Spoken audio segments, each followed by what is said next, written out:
But I've been observing events with a shaking head where throughout these weeks, anyone that protests against lockdown has been accused of killing people and has been arrested. And then suddenly you have people rioting. There are lots of peaceful protests too. I don't want to tar everyone with the same thing. That would absolutely not be right. But you've had this looting and thuggery, and everyone's like together, right? No social distancing or anything. And these same authorities that imposed a draconian lockdown and banned protests basically against it is now quite okay and supporting the thuggery and the looting. And the media that was pointing the finger at anyone that in any way operated outside strict lockdown rules, you're killing people. They are cheering them on as well, not least your CNNs and your MSNBCs and so on in the United States. And I think the personification of the hypocrisy is Eric Garcetti, the Los Angeles mayor, who imposed in his arrogance and his fascism extremely strict lockdown rules on Los Angeles. But immediately this response started to what happened to George Floyd. He is on his knees confessing to his white privilege, surrounded at very, very close quarters by a crowd of people.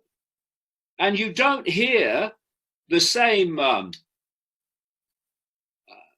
reaction about social distancing or danger of the virus when this rioting is going on. Why?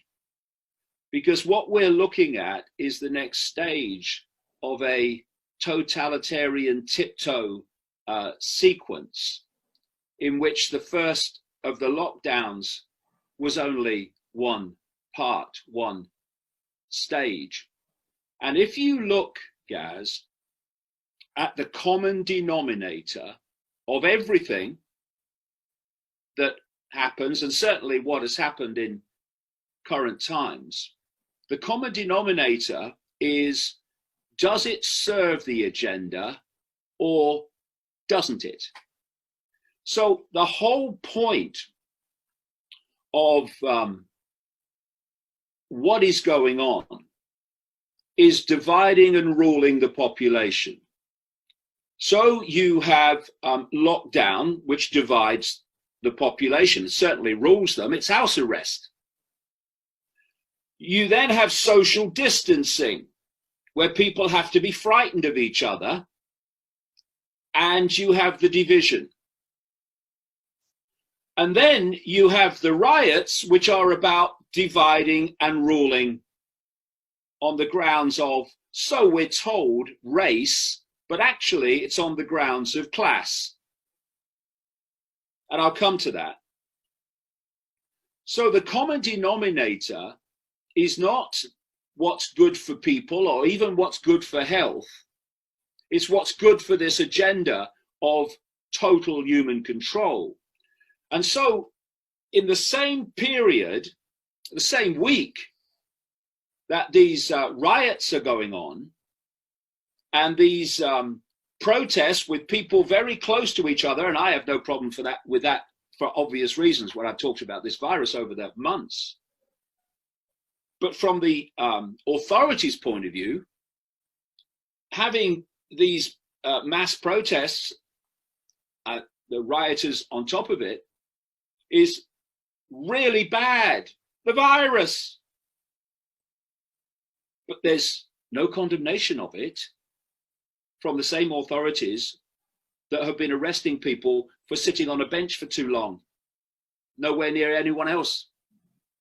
Because it's what is the agenda that is driving this, not any common sense, not any protection of the population.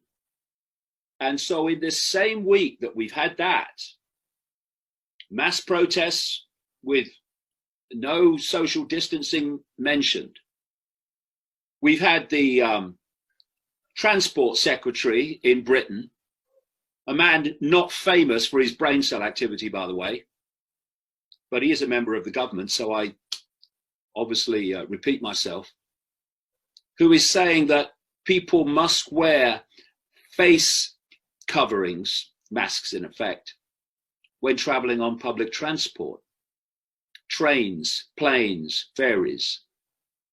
And that is nothing to do with health. It's another level of control and division where you cannot even have a face-to-face conversation with people because the masks are getting in the way. And it's another constant underpinning of other humans are potentially dangerous. So these masks are introduced to protect the population in the same week that you have mass protests, which is what the cult, the global cult, working through governments, etc., won. And you see this extraordinarily, on the face of it, contradiction. But it's not a contradiction, because the masks are part of the agenda to divide. And the riots are part of the agenda to divide. And that, you will find, is the common denominator of everything.